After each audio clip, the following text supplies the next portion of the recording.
Baik Bapak Ibu, sebelum bismillahirrahmanirrahim. Assalamualaikum warahmatullahi wabarakatuh. Ya, pada siang hari ini, terima kasih Bapak Ibu Guru sudah hadir di sini. Kita akan mengikuti paparan dari Pak Adi tentang tugasnya sebagai guru penggerak tentang implementasi budaya positif di sekolah. Sebelum acara dimulai, saya akan membacakan susunan acara. Untuk yang pertama nanti adalah pembukaan, yang kedua langsung masuk ke acara inti yaitu implementasi dari Bapak Adi, yang ketiga saran dan usul, yang keempat penutup. Nah, untuk mempersingkat waktu, mari kita buka acara pada siang hari ini dengan bacaan basmalah bersama-sama. Bismillahirrahmanirrahim. Ya, untuk waktu selanjutnya saya serahkan kepada Pak Adi Nurtandio yang akan melakukan implementasi budaya positif.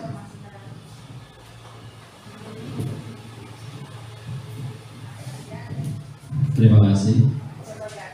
Assalamualaikum warahmatullahi wabarakatuh. Yang saya hormati Bapak Kepala Sekolah yang mewakilkan Bapak Y. Sunarto selaku Wakil Kepala Sekolah Bidang Kurikulum, dan Bapak Ibu Guru SMP Negeri 2 Jatipuro beserta staf karyawan yang saya hormati. Sebelumnya mari kita memanjatkan rasa puji syukur kita kepada Tuhan Yang Maha Esa karena pada siang hari ini kita dapat berkumpul di ruangan ini untuk melaksanakan implementasi budaya positif yang nanti akan saya sampaikan.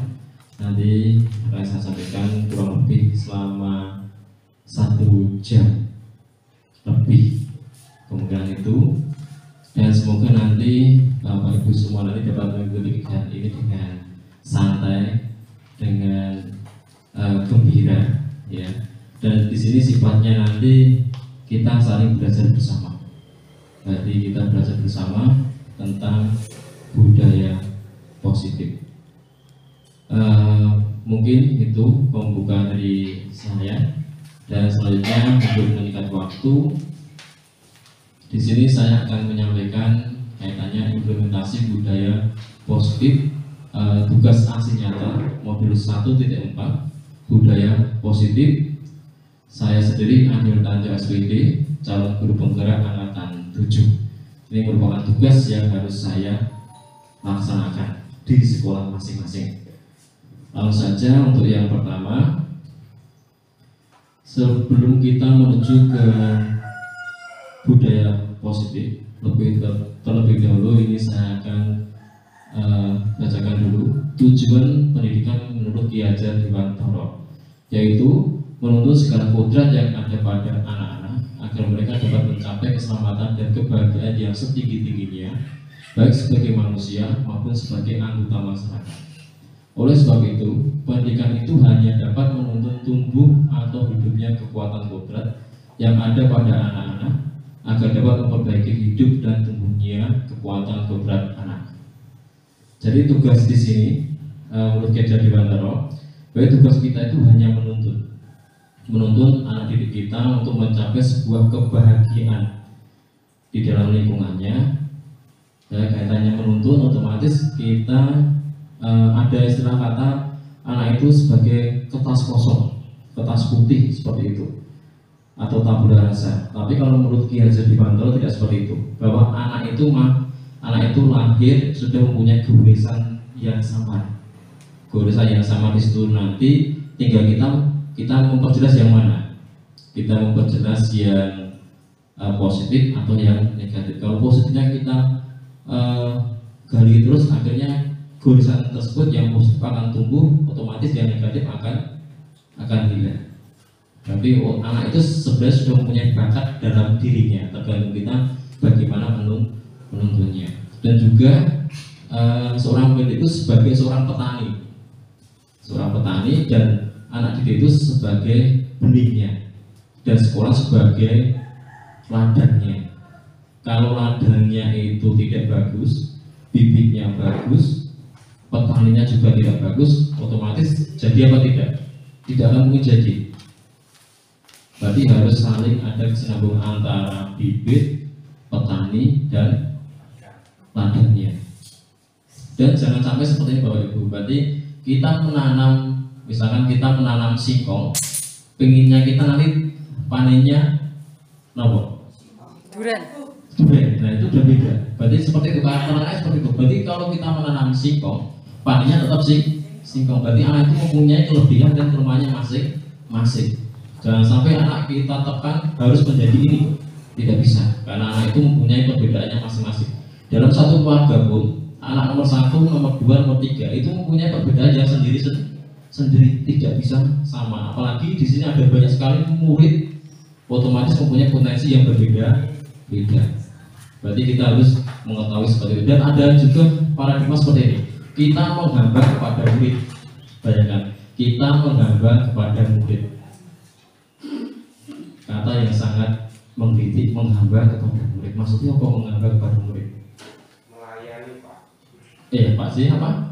Melayani. Nah, seperti kita melayani murid dan nanti kita tanpa meminta imbalan sedikit pun. Misalkan contohnya murid kita nanti sukses. Dengan kesuksesnya itu kita sudah merasa apa? Merasa senang, bangga tanpa kita harus meminta. Nah itu berarti kita menghambat kepada murid supaya murid kita nanti bisa berhasil. Itu sedikit saya ulas tentang tujuan pendidikan Ki Hajar Dewantara, yaitu menuntun. Dan ini sekali lagi untuk kodrat. Nah, kodrat ada kodrat alam dan juga kodrat zaman. Kalau kodrat alam itu adalah yang ada di sekitar kita, potensi yang ada di sekitar kita. Kalau kodrat zaman, setiap anak itu harus mengikuti perkembangan zaman. Jangan sampai karena anak sekarang dengan anak yang dulu itu berbeda penanganannya. Kalau dulu anak di Pantalengi gitu ya, itu sudah mantap, tapi sekarang agak sulit. Nah, berarti harus ada suatu hal perubahan. Ya langsung saja. Budaya positif adalah suatu pembiasaan yang bernilai positif. Tidak hanya mengandung sejumlah kegiatan yang mampu menumbuhkan karakter murid. Nah ini karakter murid. Dari budaya positif ini nanti kita akan membuat sebuah karakter yang tumbuh dari dalam diri anak itu. Tujuannya adalah seperti itu. Karena kalau budaya adalah sesuatu yang kalau dilakukan terus-menerus nanti akan menjadi sebuah kebiasaan, ada yang menjadi sebuah keyakinan. Nah itu namanya budaya.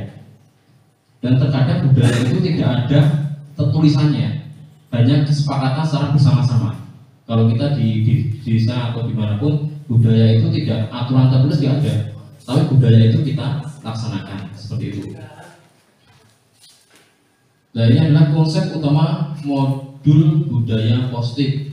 Yang pertama, perubahan paradigma belajar, disiplin positif, motivasi perilaku manusia, kebutuhan dasar manusia, posisi kontrol, keyakinan kelas, segitiga restitusi.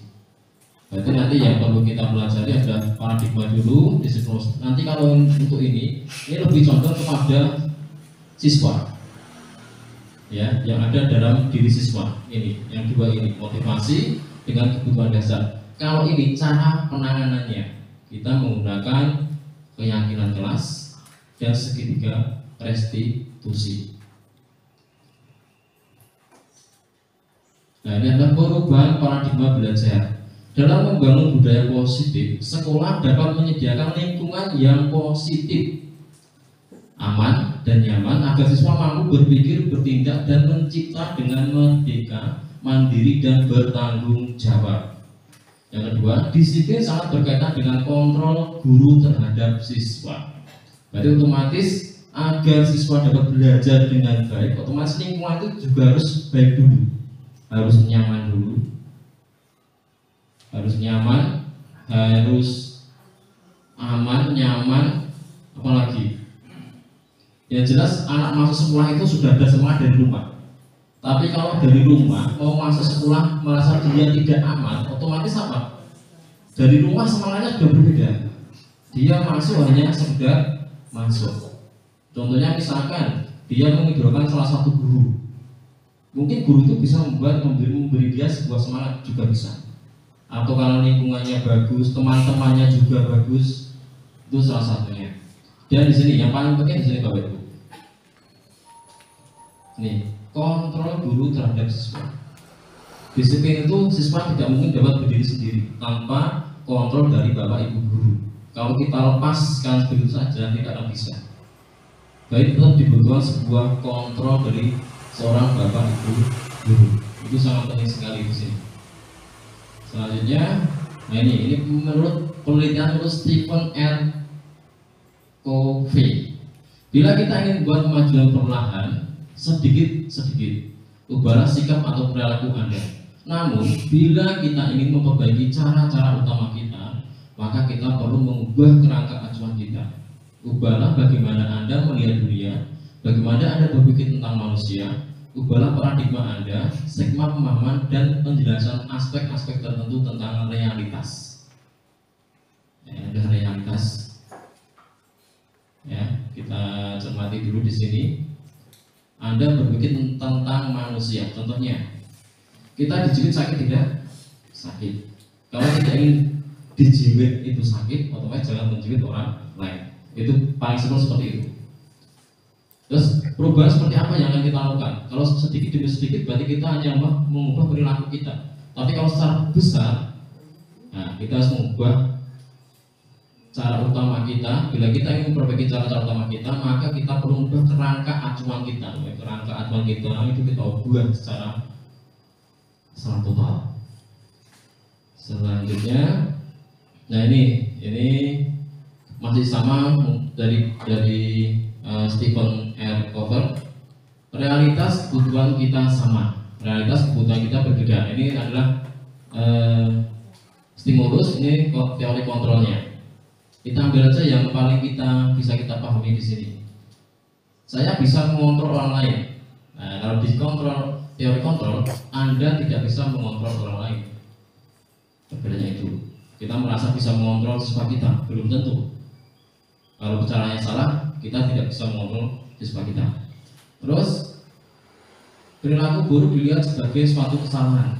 Kalau di teori kontrol, semua perilaku memiliki tujuan. Nah, kalau ada salah satu murid melakukan kesalahan, kita jangan mengejar dia salah, tapi tengok isi. Kamu itu melakukan itu kenapa? Nah, kalau kita nanti mencari solusi yang lainnya. Nanti mengatasi selanjutnya. Langsung saja. Nah, ini juga masuk dalam standar nasional pendidikan.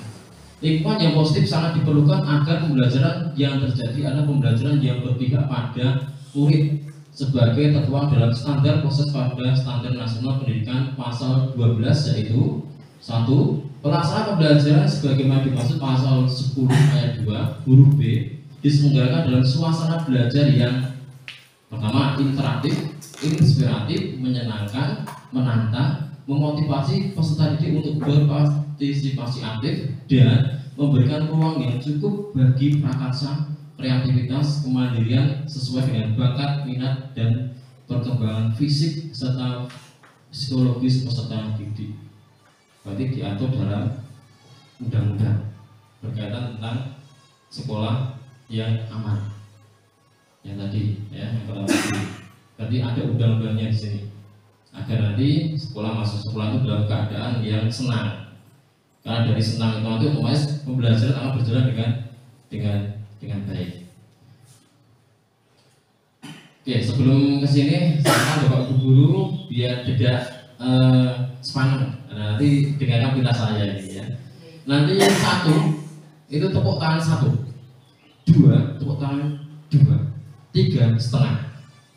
Kita mulai ya. Saya kasih Bapak. Itu setengah namanya. Kalau full, ya saya kasih perintah ya. Oke, 1, 2,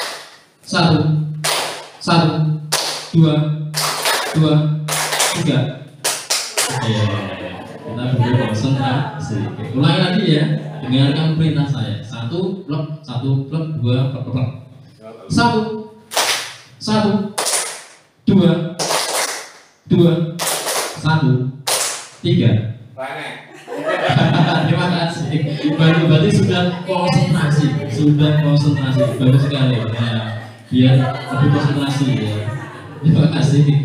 Akhirnya tadi yang pertama belum konsentrasi, sekarang yang terakhir sudah bagus. Terima kasih. Tepuk tangan buat Bapak Ibu semuanya.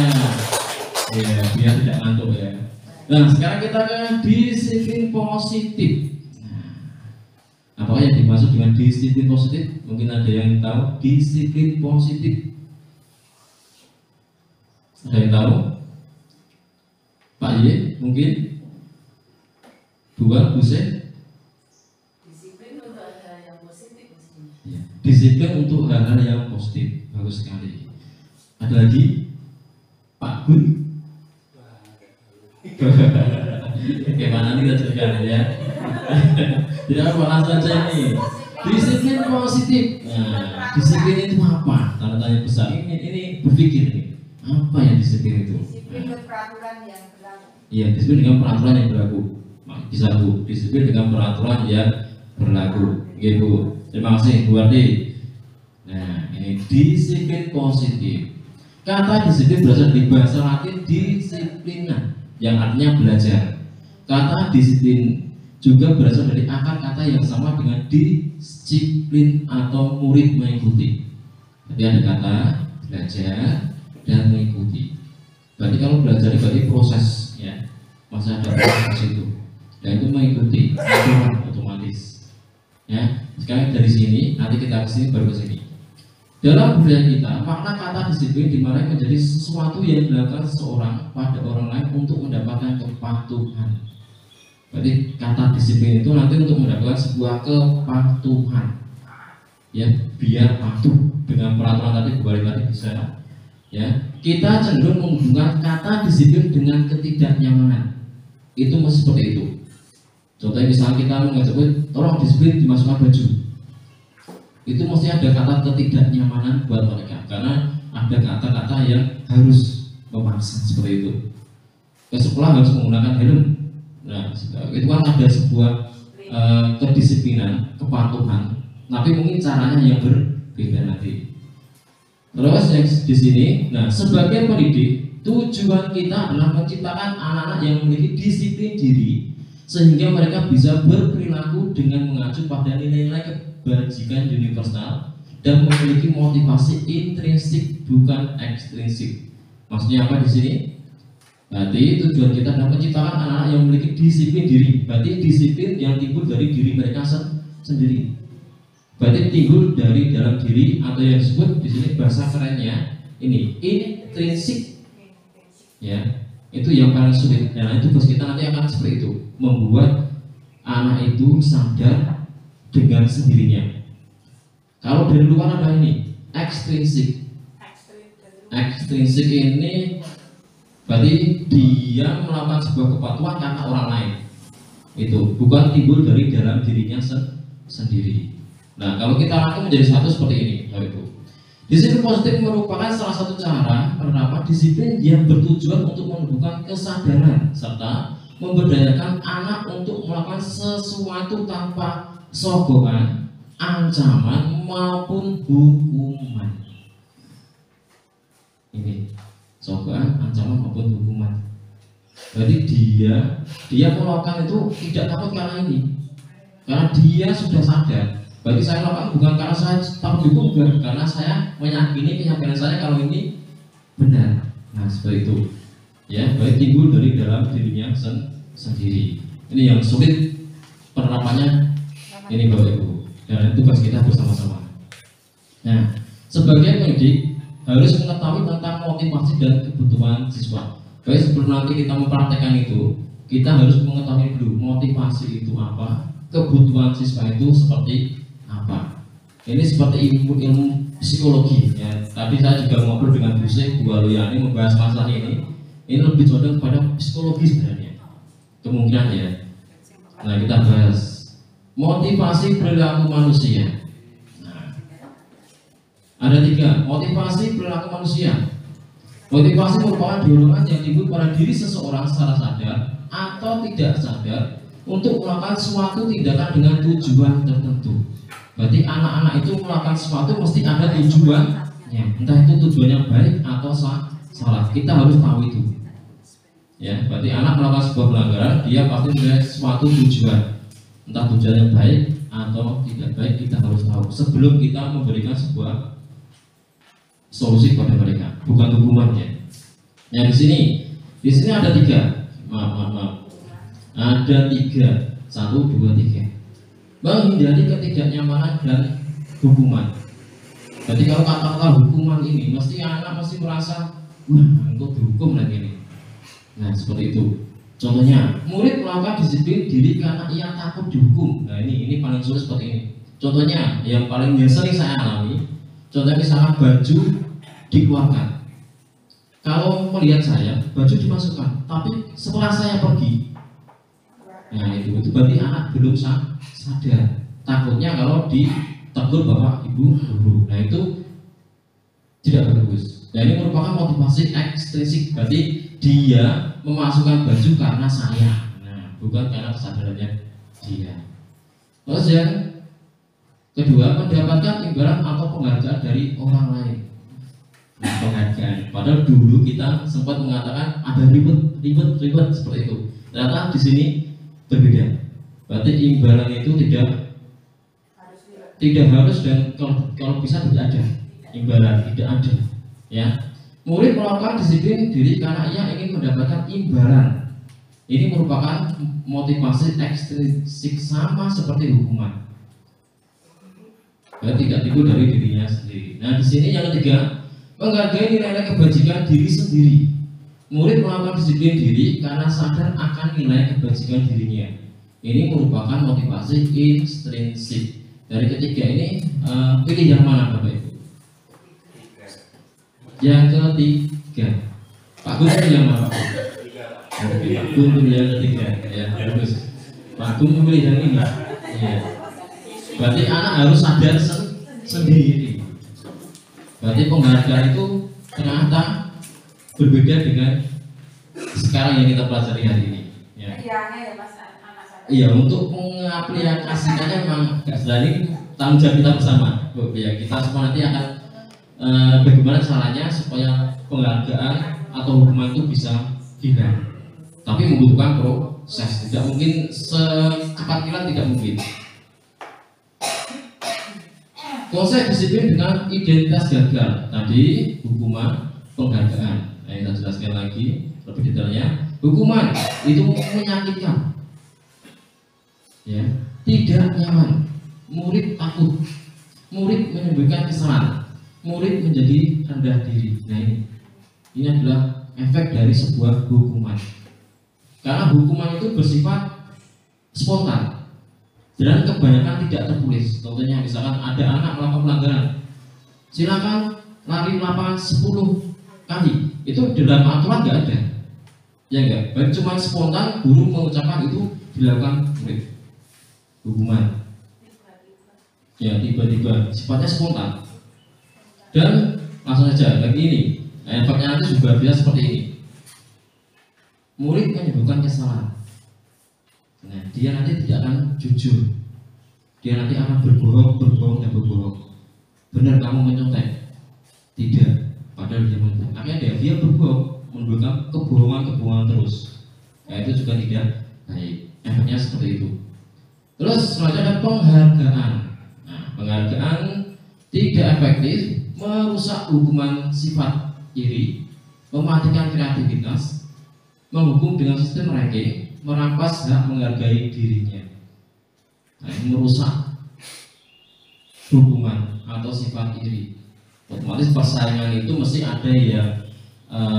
Kalau di ranking ya, itu ada perankingan, otomatis ada yang nilainya bagus, ada yang nilainya jelek. Kalau anak itu berkompetitif, dia mesti kalau yang paling merasa terhukum itu adalah yang ranking 2. Itu yang paling terhukum. Karena apa? Sebentar lagi dia bisa ranking 1. Kenapa saya ranking 2? Seperti itu. Itu yang paling terkena mental seperti itu. Ranking 2 malah sebenarnya. Bukan ranking terakhir. Kalau ranking terakhir nilainya juga jelas tidak cukup. Tapi kalau ranking 2 ini kan masih ada pengejaran untuk ranking 1. Itu. Selanjutnya Konsep disiplin dengan identitas sukses. Nah, kita melakukan dengan konsekuensi dan restitusi. Konsekuensi penguatan jangka pendek, perlu monitoring berkelanjutan, stimulus respon, murid menghormati peraturan, kehilangan waktu untuk merenungi kesalahan. Ini konsekuensi. Berarti anak sadar akan kesalahannya. Tapi kelemahannya, nah ini perlu ada bimbingan terus. Konsekuensi seperti itu. Berarti dia sadar akan kesalahannya, tapi dia masih perlu dibimbing terus. Tanpa bimbingan Bapak Ibu guru, dia akan kembali lagi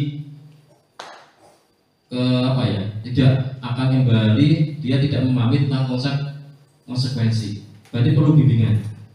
Nah, berbeda dengan restitusi.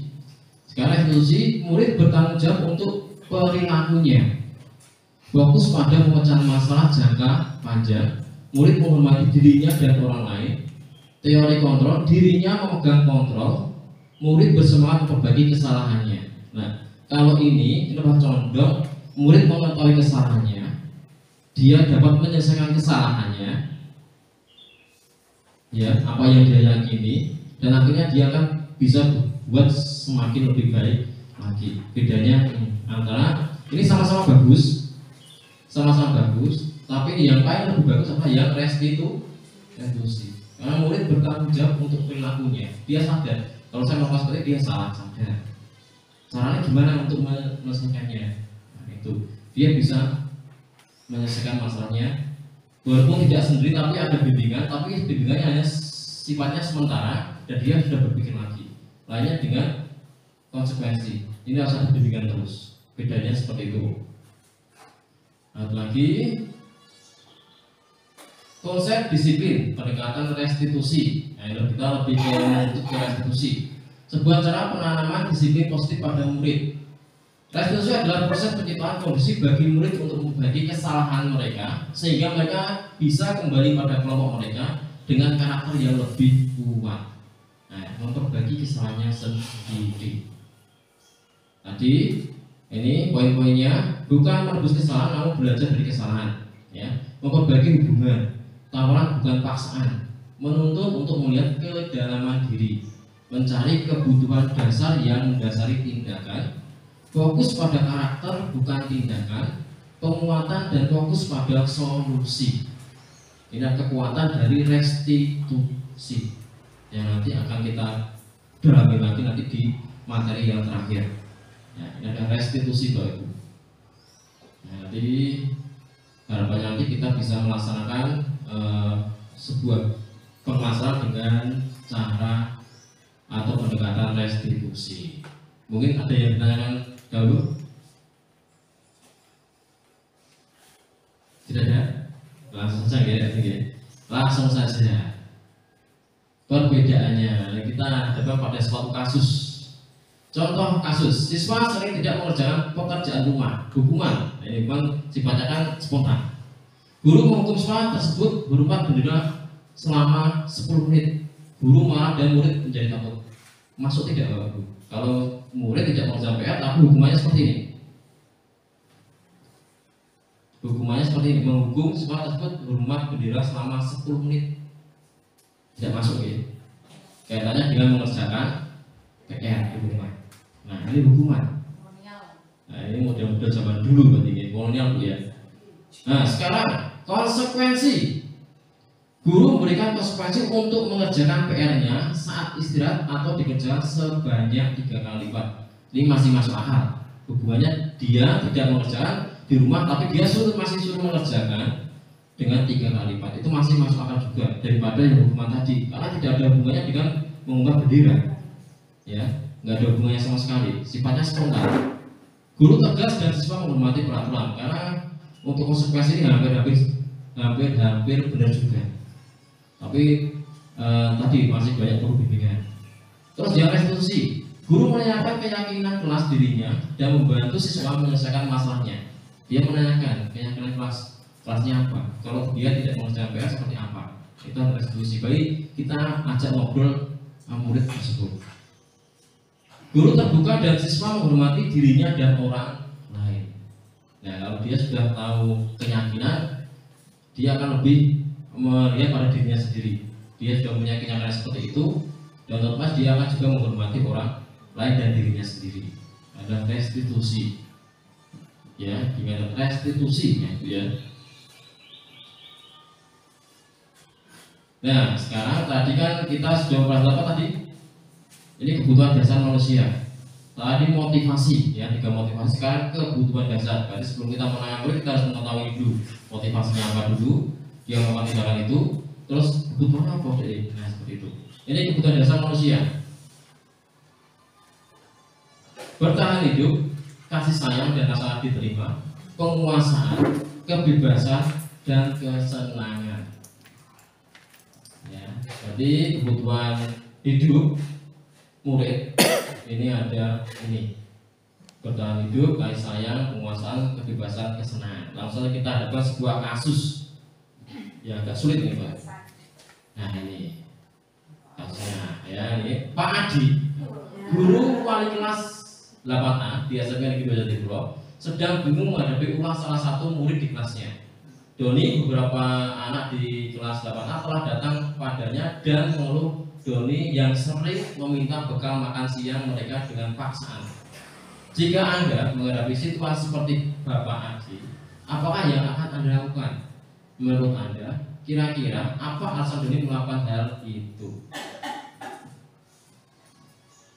Pak Ibu, kenapa Doni melakukan seperti itu? Karena lapar. Berarti kalau lapar, nah ini ada jawabannya. Kalau Doni mengatakan saya lapar, Pak, berarti maksudnya mana? Bertahan di hidup. Tapi kalau dia mengatakan, tapi kalau dia lapar, terus dia bapak guru memanggil, kenapa kamu kok minta bekal temanmu? Dia bilang, karena ibu saya tidak membawakannya. Nah, itu berarti maksudnya mana? Ini kasih sayang orang tuanya masih bukan. Seharusnya anak diberi bekal, nah, biar nanti dia tidak meminta pada temannya. Terus misalkan dia penguasaan, nah, dia hanya sekedar ingin teman-temannya takut. Nah, tergantung alasannya. Ini semua jawaban ada di sini. Tergantung jawaban si Doni seperti apa. Nah, cara seperti kita kalau menghadapi suatu masalah, kita harus tanya dulu. Berarti jangan sampai kita langsung mengejar seperti itu, belum tentu. Sebelum kita bertanya dulu.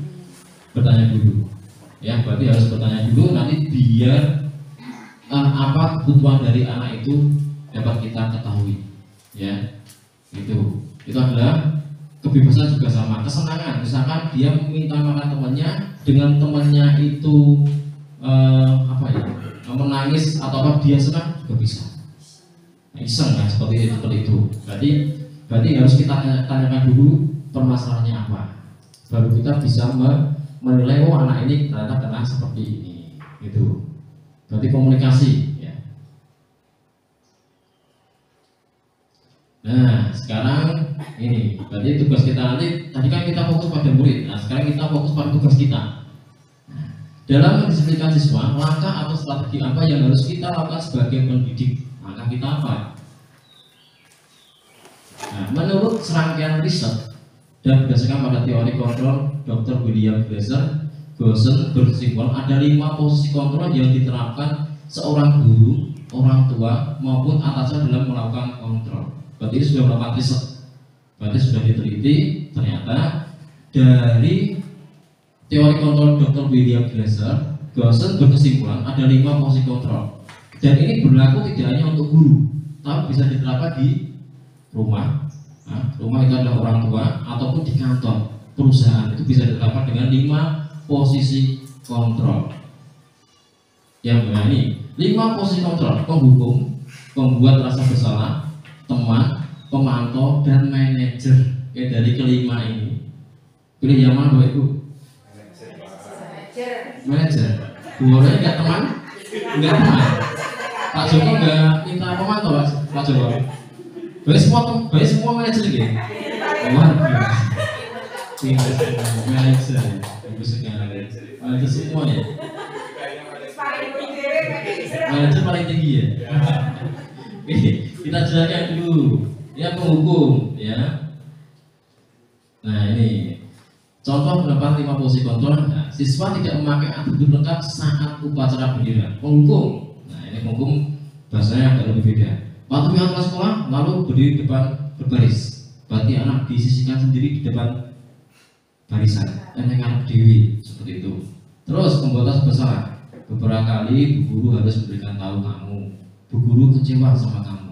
Wah itu ketua melebu ke hati gitu. Berarti bu gurunya seperti itu, membuat rasa bersalah. Sekarang teman, ayolah yang tertib. Bu guru bangga kalau ini tidak apa-apa, kamu salah. Teman. Ya, berarti kita seperti teman sendiri seperti itu. Sekarang pemantau, kamu sudah melanggar apa peraturan dan konsekuensinya. Nah, ini pemantau agak bagus juga ini. Kamu sudah melanggar apa peraturan dan konsekuensinya. Ya, berarti kalau melanggar dia akan mendapatkan konsekuensi seperti apa. Dia tahu sendiri. Nah, ini manajer. Nah, ini pilihan dari Bapak Ibu semuanya. Apakah kamu tahu kesalahanmu? Tanya sih. Berarti murid, misalnya murid tidak menggunakan topi ya, atribut lengkap, misalnya tidak menggunakan topi, ditanya dulu, kenapa kamu tidak menggunakan topi? Nah, terus kesalahanmu kira-kira bagaimana kamu akan berbagi kesalahan ini? Nah, kalau misalnya nanti kamu besok apa yang akan kamu lakukan lagi pas waktu hari Senin kegiatan upacara? Saya akan memakai topi lagi, memakai topi, seperti itu. Berarti ada solusinya. Atau mungkin dia hilang topinya bisa, atau topinya diambil temennya juga bisa. Banyak sekali permasalahannya di situ. Ya, diambil teman tadi yang apa jenenge, dia mempunyai sifat kontrol tadi yang berbeda tadi, kan juga bisa. Saya usil lagi kan bisa.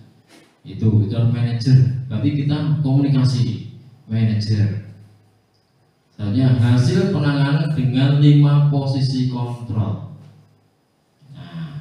Jadi penanganannya, efeknya seperti ini Bapak Ibu. Ini hampir nyata ya.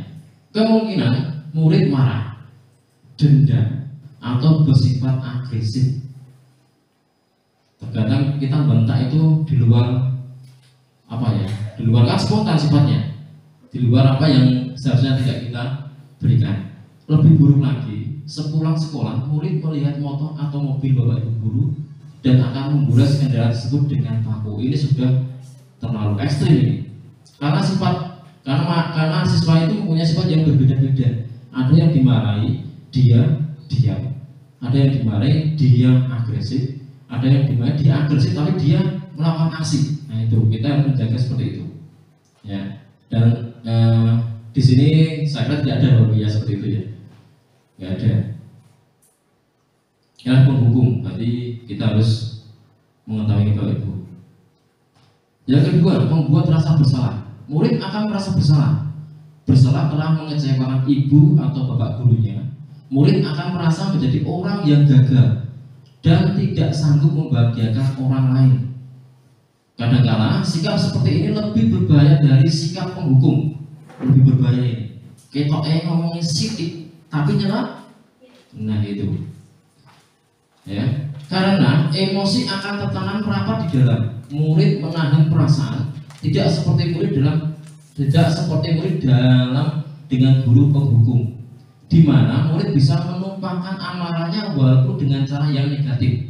Kalau tadi Pak penghukum itu dia meluapkan emosinya, tapi kalau di pembuat rasa bersalah ini, murid tertekan seperti inilah yang tiba-tiba bisa meletus amarahnya dan bisa menyakiti diri sendiri atau orang lain. Dia bisa melukai dirinya sendiri maupun orang lain. Nah itu membuat rasa bersalah. Kita orang marah itu tidak menggunakan amarah, tapi dengan kata-kata yang membuat murid akan menjadi rasa bersalah. Nah ini tidak boleh Bapak Ibu. Selanjutnya teman. Nah, ini kemarin yang dipilih Bu, warnanya temannya. Ya. Murid akan merasa senang dan akrab dengan guru. Ini termasuk dampak positifnya. Hanya saja di sisi negatif murid menjadi tergantung pada guru tersebut. Bila ada masalah, dia merasa bisa mengandalkan guru tersebut untuk membantunya. Akibatnya, dari posisi teman hanya akan berbuat sesuatu bila yang menyuruh adalah guru tersebut. Nah, berarti senangannya kalau guru masalah sama Pak Gun ya, otomatis dia akan marah dengan Pak Gun. Saya mereka tidak mau. Nah itu kelemahannya. Tadi saya mana tadi hanya akan berbuat sesuatu bila yang muncul adalah guru tersebut dan belum tentu berlaku yang sama dengan guru yang lain. Berarti kedekatan antara satu guru dengan murid itu efeknya bisa seperti itu, ya. Berarti kalau diperintah selain guru itu dia tidak mau. Nah, itu adalah sebagai teman. Ini sebagai pemantau, murid memahami konsekuensi yang harus dijalankan karena telah melanggar salah satu peraturan sekolah. Murid memahami konsekuensi, berarti dia tahu kalau melanggar ini konsekuensinya ini, ya. Guru tidak menunjukkan suatu emosi yang berlebihan, menjadi marah atau membuat merasa bersalah. Murid tetap dibuat tidak nyaman, yaitu dengan harus tinggal di kelas pada waktu jam istirahat dan mengerjakan tugas. Guru tetap harus memantau murid pada saat mengerjakan tugas di jam istirahat, karena murid tidak bisa ditinggal seorang diri. Yang adalah tugas memantau. Murid mengetahui kesalahannya dan guru memberikan tugas yang tidak jauh dari kesalahannya, tapi guru harus mendampinginya. Dia tidak bisa sendiri ini untuk muridnya ini, harus tetap didampingi. Dan tugas memantau. Dan yang terakhir, manajer. Nah ini, pada posisi manajer, maka suara guru tulus, tidak perlu marah, tidak perlu meninggikan suara, apalagi menunjuk-nunjuk jari ke murid, berkaca pinggang, begini Pak Ibu ya, atau bersikap seolah menyesal, tampak sedih sekali akan perbuatan murid ataupun bersendaguro, menempatkan diri sebagai teman. Berarti ini masuk semua di sini. Ada yang marah, ada yang memelas, kaitannya tadi dengan apa? Membuat bersalah, dan ada yang sendaguro, kaitannya dengan teman. Ada semua di sini. Nah, fokus ada pada murid, bukan untuk membagian guru atau orang tua. Murid sudah mengetahui adanya suatu masalah dan sesuatu perlu terjadi. Bila guru mengambil posisi pemantau, guru akan melihat apa konsekuensinya, apa peraturannya. Namun pada posisi manajer, guru akan mengembalikan tanggung jawab pada murid untuk mencari jalan keluar masalahnya, tentu dengan bimbingan guru. Nih kuncinya di sini. Guru akan mengembalikan tanggung jawab pada murid untuk mencari jalan keluar permasalahannya, supaya dia berpikir dengan kesalahannya tersebut. Ini seperti ini adalah tugas dari manajer. Ya. Nah, ini langsung saja nih keyakinan kelas. Tadi 5 posisi, sekarang adalah keyakinan kelas. Keyakinan sekolah atau kelas sebagai fondasi dan arah tujuan sebuah sekolah atau kelas yang akan menjadi landasan dalam memecahkan konflik atau permasalahan di dalam sebuah sekolah atau kelas. Ya, memecahkan, mencari solusi dari sebuah permasalahan. Itu adalah keyakinan kelas. Nah, mengapa keyakinan kelas? Mengapa tidak peraturan kelas saja? Misalnya berkata seperti itu, seseorang akan lebih tergerak dan bersemangat untuk menjalankan keyakinannya daripada hanya sekedar mengikuti serangkaian peraturan tertulis tanpa makna. Ya, murid-murid pun demikian. Mereka perlu mendengarkan dan memahami arti sesungguhnya tentang peraturan-peraturan yang diberikan. Apa nilai kebajikan di balik peraturan tersebut? Apa tujuan utamanya, dan menjadi tidak tertarik atau takut sehingga hanya sekedar mengikuti serangkaian peraturan-peraturan yang mengatur mereka tanpa memahami tujuan mulianya. Nah, ini kaitannya ini adalah sebuah peraturan itu kita harus melibatkan siswa dalam membuat sebuah peraturan, biar dia lebih memahami dengan peraturan tersebut, bukan peraturan yang dulu kita gunakan lagi. Walaupun itu sama sebenarnya, tapi kalau kita melibatkan siswa itu akan lebih berbeda. Nah, bagaimana membentukkan keyakinan kelas? Nah, ini bagaimana pembentukan keyakinan kelas? Keyakinan kelas bersifat lebih abstrak daripada peraturan yang lebih rinci dan konkret. Lebih abstrak itu lebih bebas sebenarnya. Keyakinan kelas berupa pernyataan-pernyataan universal. Pernyataan keyakinan kelas senantiasa dibuat dalam bentuk positif. Keyakinan kelas sebenarnya tidak terlalu banyak sehingga mudah diingat dan dipahami oleh semua warga kelas. Keyakinan kelas sebenarnya sesuatu yang dapat diterapkan di lingkungan tersebut. Semua warga kelas sebenarnya ikut berkontribusi dalam pembuatan keyakinan kelas lewat kegiatan curah pendapat. bersedia meninjau kembali keyakinan kelas dalam waktu ke waktu. Berarti untuk keyakinan kelas dapat berubah sesuai dengan kondisi dan situasi, ya. Dan juga keyakinan kelas harus melibatkan semua dalam membuatnya di sini, ya. Dan dapat diterapkan di lingkungan tersebut. Berarti menyesuaikan dengan kondisi kelasnya, kan kondisi kelas berbeda. Berarti kelas 9A, 9B itu mempunyai potensi berbeda-beda. Berarti harus dibuat berbeda. Otomatis peraturannya kemungkinan tidak mungkin sama, karena anaknya juga berbeda. Tingkat aktivitas anak juga berbeda. Itu. Soalnya, nah ini kemarin saya membuat keyakinan kelas di kelas 9A. Ini langkah-langkah yang saya buat seperti ini. Pertama saya menjelaskan dulu tentang pengertian keyakinan kelas. Saya jelaskan dulu pada anak-anak.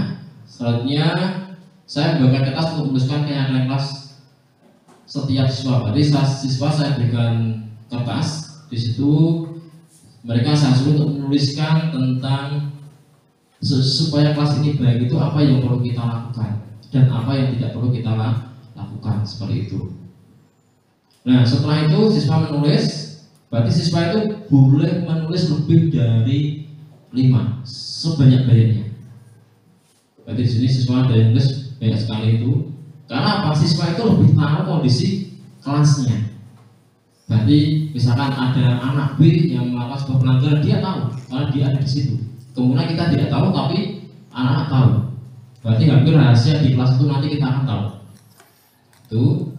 Selanjutnya, nah setelah ditulis, ditempelkan di depan. Menempelkan keyakinan status siswa, ditempel di semua. Nah, setelah ini guru dan siswa menyeleksi keyakinan setiap siswa. Berarti otomatis dari tempelan ini mesti akan ada kata-kata yang sama. Jelas itu. Karena dari 25 siswa, saya yakin ada yang sama. Dan akhirnya kita seleksi menjadi beberapa kesepakatan. Karena tadi ada contohnya, kalau kita buat kesepakatan itu tidak perlu banyak-banyak, yang sedikit saja, tapi anak itu meyakininya dan dapat dilaksanakan. Dan juga menggunakan kalimat positif. Contohnya, tidak boleh mencoret-coret meja. Nah, itu kan ada yang nulis seperti itu. Itu hampir banyak seperti itu. Tidak boleh mencoret-coret meja. Berarti kalimat yang keyakinan yang akan kita buat adalah apa?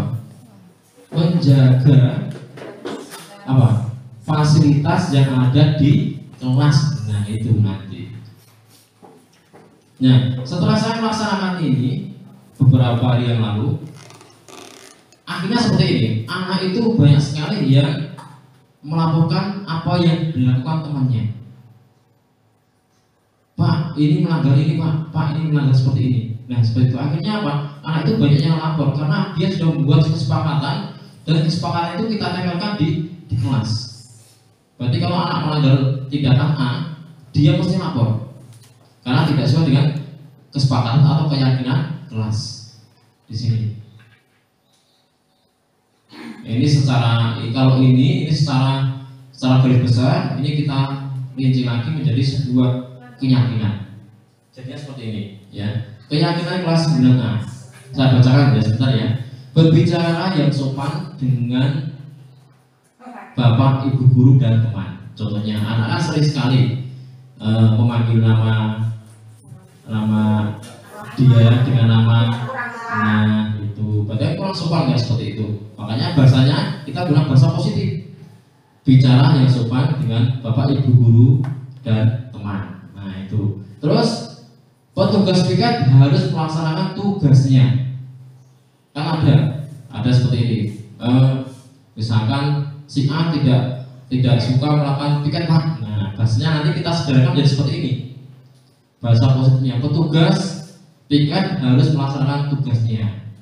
Terus yang ketiga, apa ini? Nah, ini ada juga kata seperti ini. Menghabiskan makanan sebelum masuk kelas. Itu berarti pelanggarannya apa, Pak Ibu? Pelanggarannya apa? Makan di dalam kelas. Nah, karena ada seperti itu. Berarti aturannya seperti ini. Berarti sebelum makan habis jangan masuk kelas. Otomatis logikanya berarti masuk kelas itu sudah tidak membawa makanan. Nah, karena kata tidak boleh. Ya. Menjaga dan merawat fasilitas yang ada di dalam kelas. Ya, contohnya tadi corak-coret meja, terus kursi meja menggunakan yang baik, tidak dijumlahkan seperti itu. Nah, terus berpendapat berpakaian rapi, sopan dan lengkap.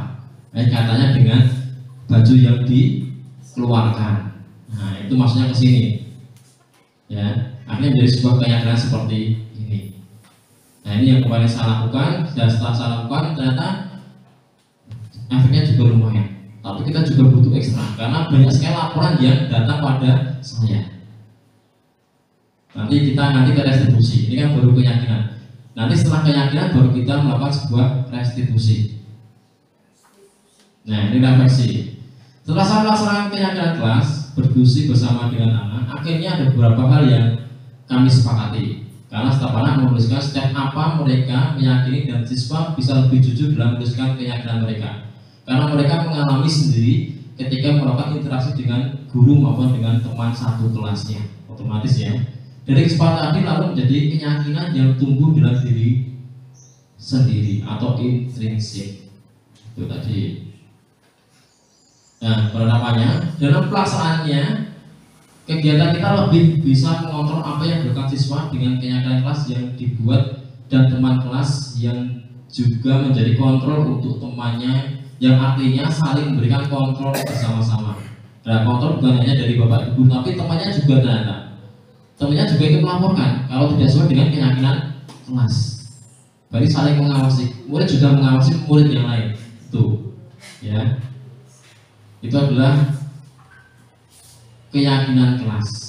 Nah, sekarang kita ke segitiga restitusi. Nah, kalau tadi sudah kita membuat kesepakatan, nah ini penanganannya seperti ini. Nanti kalau misalkan ada anak melanggar sebuah kesepakatan, cara kita melakukan penanganan seperti ini menggunakan segitiga restitusi. Ya, yang pertama menstabilkan identitas, 2 validasi tindakan yang salah, 3 menanyakan keyakinan. Kalau kita tidak punya keyakinan, kita akan berhenti di 1-2 itu toh.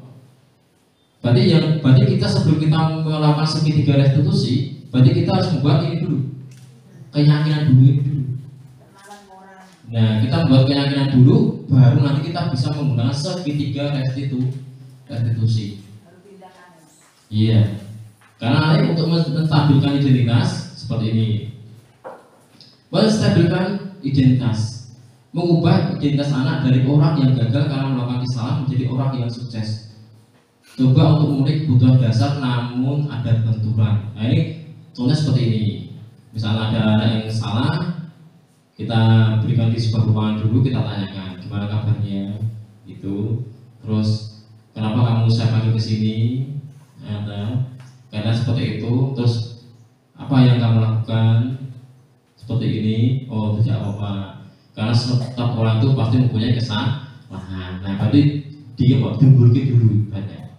Terus setelah itu baru validasi tindakan. Nah, menurut teori kontrol, semua tindakan manusia baik atau buruk pasti memiliki maksud atau tujuan tertentu. Nah, ini berarti setiap manusia melakukan tindakan itu mesti melakukan tindakan ada tujuannya, entah itu baik atau buruk. Nah, kita tanyakan dulu tujuannya bocah ini apa. Kalau kita tidak tanyakan, ya nggak mungkin tahu. Nah, kalau kita sudah tahu, oh ternyata tujuannya untuk itu, nah baru kita masuk pada keyakinan kelas yang telah kita buat tadi. Nah, ini ketika identitas sukses telah tercapai, langkah 1 tadi, dan tingkah laku yang salah telah divalidasi, langkah kedua, maka anak akan siap untuk dihubungkan dengan nilai-nilai yang dipercaya dan berpindah menjadi orang yang dia inginkan. Nah, otomatis nanti permasalahan nanti bisa kita selesaikan secara bersama-sama. Yang jelas kita langkahnya nanti Bapak Ibu, untuk kita melaksanakan segitiga restitusi, otomatis kita harus membuat keyakinan kelas terlebih dahulu. nanti bisa kita selesaikan di segitiga restitusi. Nah, ini saya ada sebuah video yang saya buat kemarin, kasus siswa makan saat kegiatan pembelajaran. Nah, ini ya, penanganan dengan segitiga restitusi. Sebentar, saya tanya terlebih dahulu.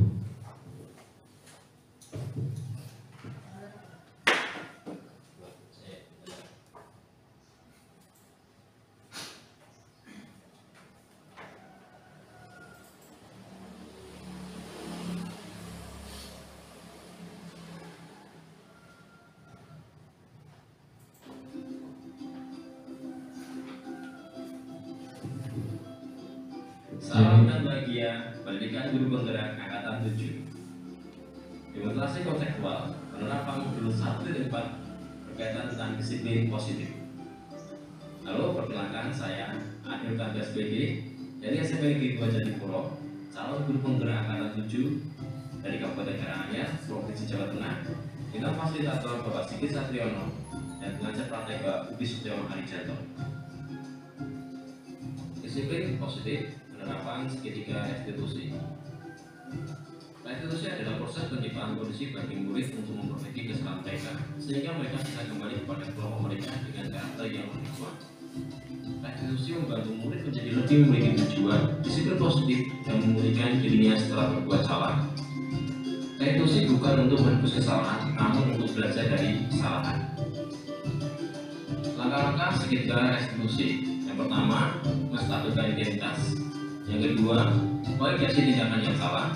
Yang ketiga, menanyakan keyakinan. Penerapan segitiga restitusi dalam pembelajaran. Kasus yang pertama, siswa makan saat kegiatan pembelajaran. Ini sebuah contoh Bapak Ibu. Contoh sebuah kasus yang harus kita tangani dengan segitiga restitusi.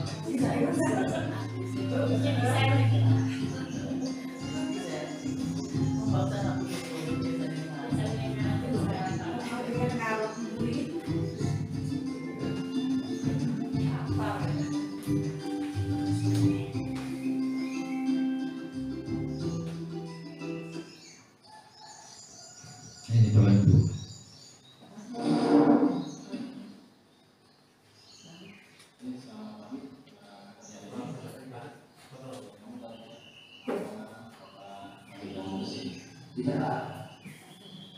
Coba kamu ingat tadi saat belajar bahaya, apakah ada yang lupa? Iya, saya akan akses belajar. Oke, setiap orang melakukan kesalahan dan kamu bukan satu-satunya yang melakukan kesalahan yang sama seperti kamu. Kita bisa setiap masalahnya secara sama-sama. Oke? Iya. Kamu punya alasan kenapa kamu makan keras? Saya tadi belum makan. Yang menurut kamu baik tidak makan di dalam saat kegiatan belajar? Tidak. Dan apakah sesuai dengan kegiatan kelas atau kesepakatan kelas kita? Tidak. Lalu kenapa kamu masih melakukannya? Bapak tidak mau terlalu fokus pada kesalahan. Di sini Bapak ingin memberikan solusi atas masalah ini berdasarkan kesepakatan kelas kita. Tidak boleh makan saat belajar. Masih ingat kamu? Masih Pak. Oke, bila kamu merasa lapar, silahkan besok pagi kamu sarapan terlebih dahulu sebelum berangkat sekolah atau makan di kampus setelah dulu. Ya nanti saat kegiatan pembelajaran kamu bisa konsentrasi menerapkan materi pembelajaran dari Bapak Guru. Sejarah kamu? Siapa? Saya usahakan setiap pagi saya akan sarapan terlebih dahulu. Yang saya hargai usaha kamu, semoga kamu bisa menjadi siswa yang lebih baik lagi. Sekarang silakan kembali masuk ke kelas. Sebenarnya terima kasih Pak. Selamat pagi. Setelah kasus yang pertama, penerapan segitiga restitusi dalam pembelajaran kasus 2, rambut siswa disemir dan dicat warna putih.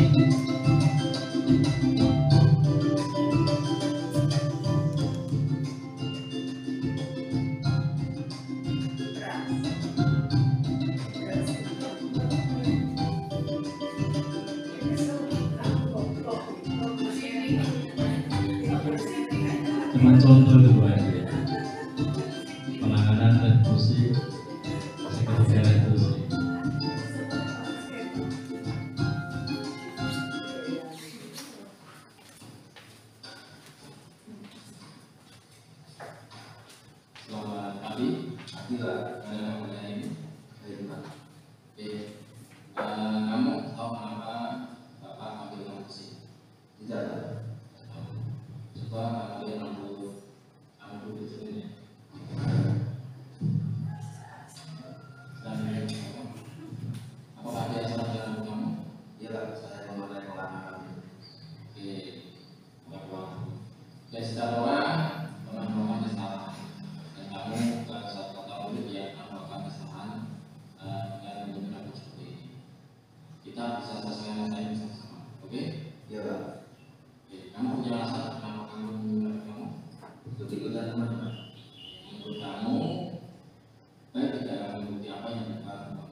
maka mau berfokus pada kesalahan. Di sini Bapak hanya ingin memberikan solusi atas masalah ini berdasarkan kesepakatan sebelumnya.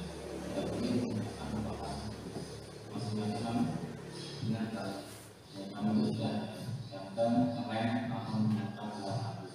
Nanti setelah pulang sekolah kamu langsung ke workshop kalau kamu bawa kamu yang dua satu itu ya. Sejarah Siapa? Saya usahakan setelah pulang sekolah itu. biasanya guys, usaha kamu sekolah kamu bisa menjadi siswa yang lebih baik lagi. Sekarang silahkan kembali ke kelas. Sekali lagi terima kasih Pak. Selamat siang. Selamat siang. Itu adalah testimoni dari siswa tersebut.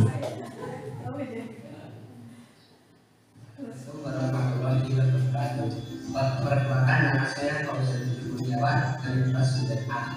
Setelah saya dipanggil Pak Adi karena kesalahan saya merasa senang dan lebih memahami dengan kesalahan saya.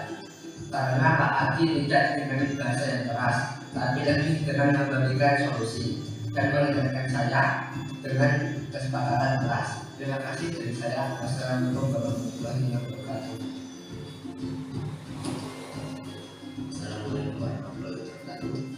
Saya Budi Prastio dari kelas 9A.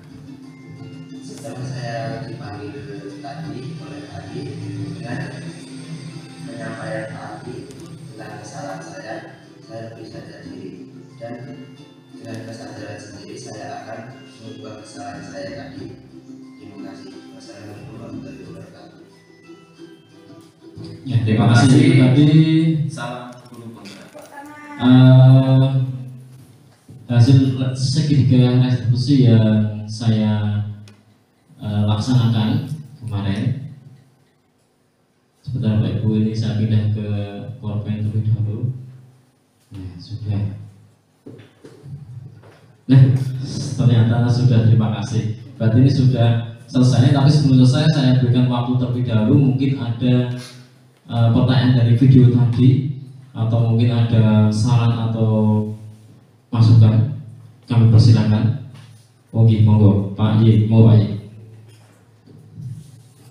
Terima kasih Pak Adi yang telah memaparkan tentang materi pada hari ini. Sungguh bermanfaat untuk pembekalan kami semua sebagai guru, di mana kita akan sadar diri memposisikan guru sebagai manajer. Ini saya mohon saran ataupun rekomendasi Pak Adi yang setiap Senin itu kita pasti menghadapi anak-anak yang tidak pakai seragam atribut khusus lengkap. Nah, ini rekomendasi Pak Adi untuk guru BPBK untuk menangani itu yang pas sesuai dengan materi yang disampaikan Pak Adi. Ini kurang lebihnya seperti apa?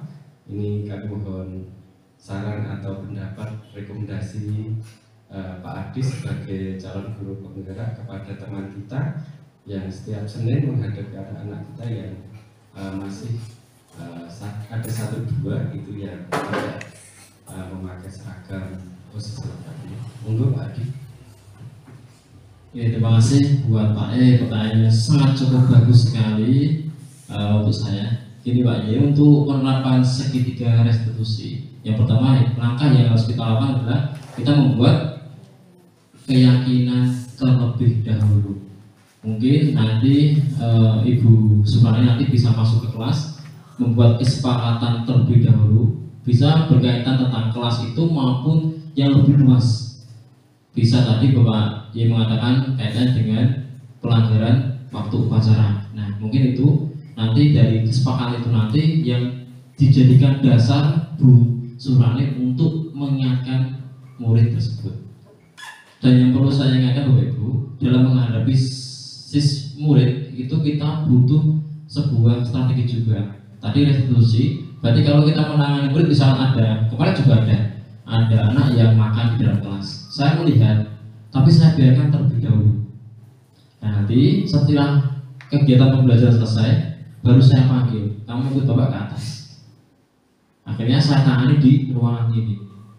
Berarti tidak langsung saat itu, karena kondisinya kalau kita menangani saat itu mesti ada suatu hal yang tidak enak. Di anaknya juga tidak merasa nyaman.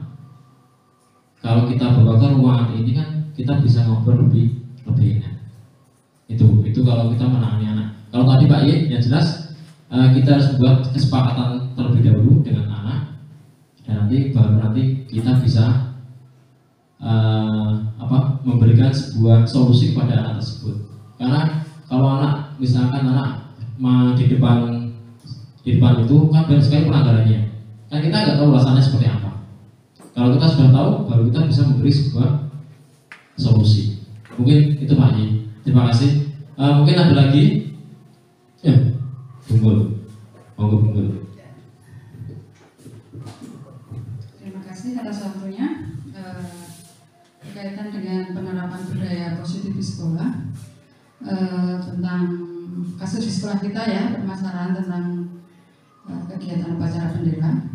Mungkin langkah yang pertama betul tadi kita sedikit garis terusin ya. Yang kedua, kita di antara Bapak Ibu guru harus kompak dulu ya. Kita kompak dulu, kita kolaborasi bersama-sama bagaimana cara mendisiplinkan siswa itu. Ya, jadi jangan sampai nanti Bapak Ibu guru sebagian seperti ini, yang lain meletre ya. Jadi kita utamanya kita kolaborasi terlebih dahulu antara Bapak Ibu guru. Setelah kita kolaborasi, kita ambil kesepakatan bersama, itu baru nanti kita membuat keyakinan di kelas ya. Keyakinan kelas.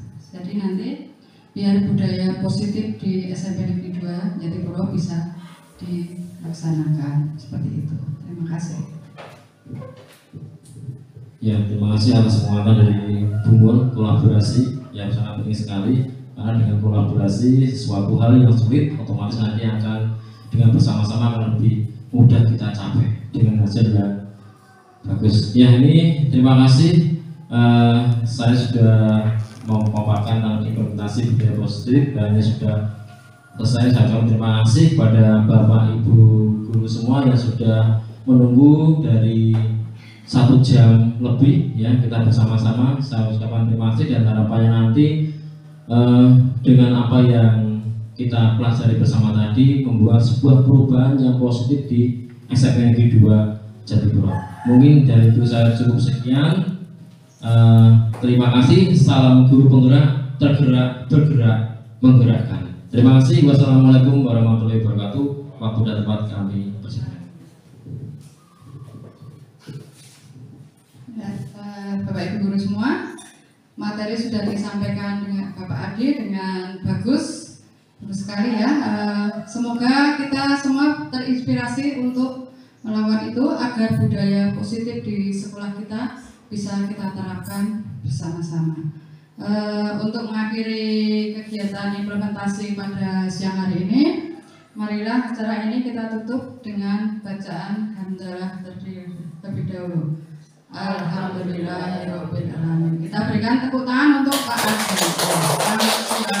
Assalamualaikum warahmatullahi wabarakatuh.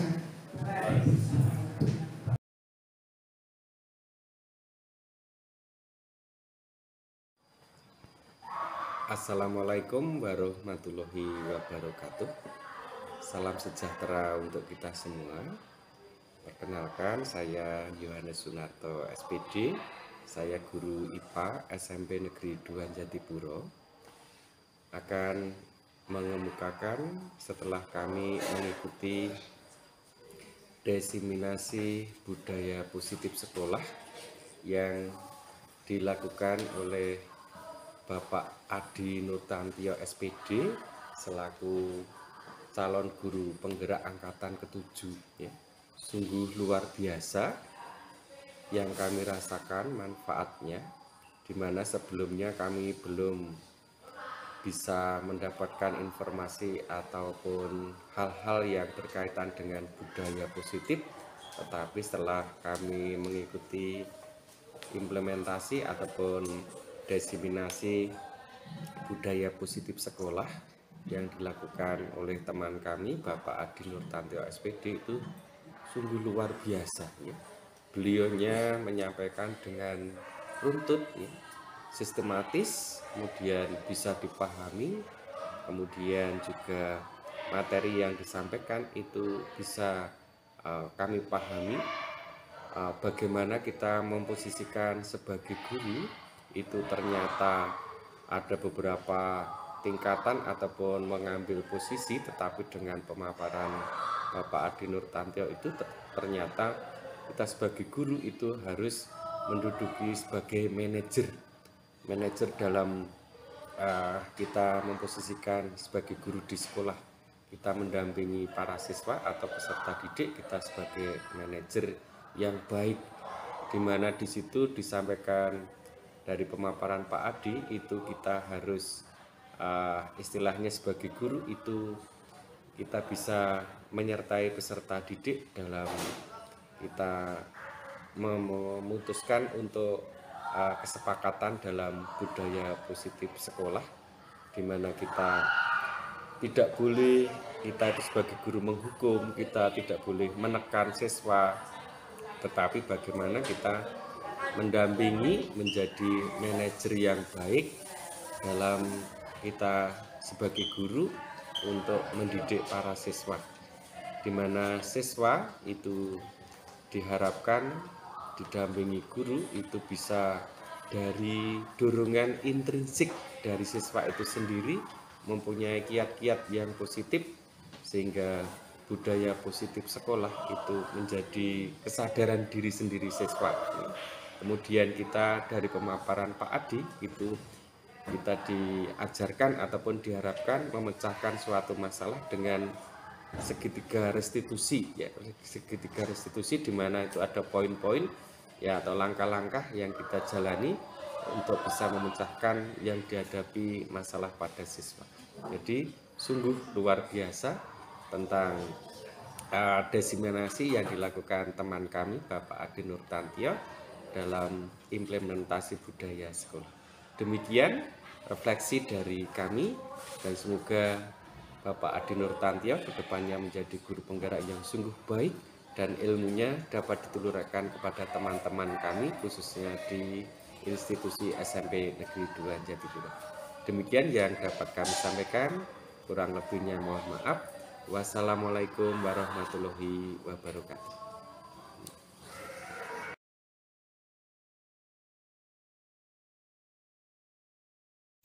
Assalamualaikum warahmatullahi wabarakatuh.